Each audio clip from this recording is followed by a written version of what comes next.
Կներես, ես Քնարիկն եմ, 19 տարեկան եմ, ծնվել եմ եւ ապրում եմ Հայաստանի Հանրապետությունում, ավելի կոնկրետ մայրաքաղաք Երևանում։ Հաշվի առնելով այն երկրի բնակիչների խնդիրները, որտեղ ես եմ ապրում եւ ինչպես նաեւ դուք բոլորդ եք ապրում,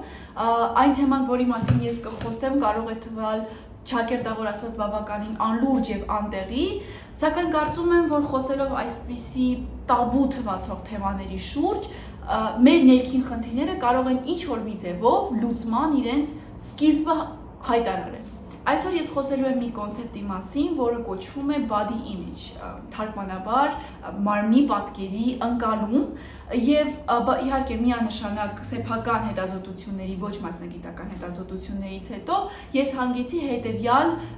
սահմանմանը։ Body image-ը, մարմնի պատկերի ընկալումը, այն մտքերի եւ զգացմունքների համադրումն է, որը մարդը ունի իր սեփական մարմնի հետ կապված։ Տվյալ զգացմունքները եւ մտքերը կարող է լինել թե բացասական եւ թե դրական, եւ որ ամենակարևորն է դրանք հնարավոր է փոփոխվել տվյալ ժամանակահատվածում։ Խոսքս ավելի տրամաբանական եւ իմաստալից դարձնելու համար կարծում եմ ավելի ճիշտ կլինի կենտրոնանալ բացասական մարմնի պատկերի ընկալման հետևանքների շուրջ, որոնք մենք շատ հաճախ դասակարգում ենք որպես հոգեբանական եւ ֆիզիկական հիվանդություններ։ Այդ հիվանդությունները կարող են հանդես գալ սկսած դեպրեսիայի, ինչպես նաեւ սննդական խանգարումների եւ մի շարք այլ ֆիզիկական եւ հոգեբանական խնդիրների տեսքով։ Ձևավորել բացասական մարմնի պատկերի ընկալում բոլորովին էլ բարդ գործընթաց չէ, ընդհանրապես մեկ շատ հաճախ դիմացինի կողմից բոլորովին անմեղ ընկալվող մի արտահայտություն կա, մեկնաբանություն տվյալ անձի մարմնի հետ կապված, եւ այդ մարդը կարող է պարզապես ունենալ ջախջախված ներքին աշխարհ։ Փորձը ցույց է տալիս, որ կենտրոնանալ միայն խնդրի կոնցեպտուալ եւ տեխնիկական մասի վրա շատ հաճախ լսորդը, այսինքն դուք հնարավորություն չեք ունենում ասոցացվել այդ խնդրի հետ եւ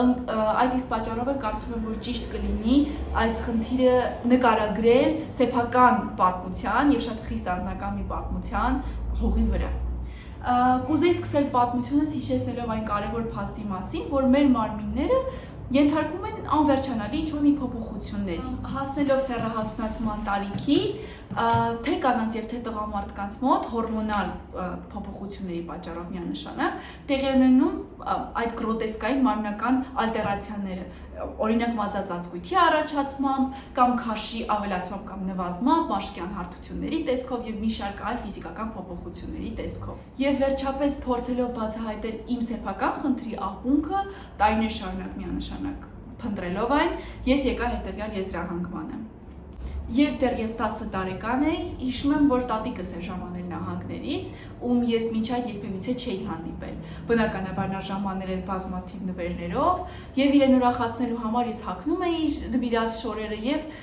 ակնկալում այսպես դրական արձագանքի։ Սակայն արձագանքը այդքան է դրական չէր իր կողմից։ Գտնվելով այդչափ խոցելի տարիքում, ես իմ կյանքում առաջին անգամ լսեցի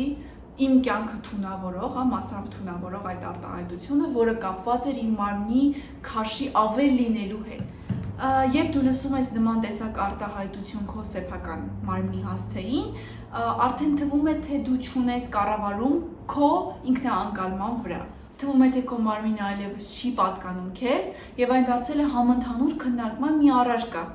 Դու գտնվում ես մի անելանելի իրավիճակում, որտեղ կորցնում ես քո ինքնագնահատականի զգացողությունը եւ թվում է, թե ուրիշների այնպես ինչպես ուրիշներն են քեզ ընկալում, այդպես էլ դու ես սկսում ընկալել ինքդ քեզ։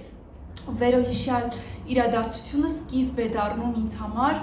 ձեռք բերելու մի շարք անառողջ սովորություններ, որոնք են սահմանափակումներով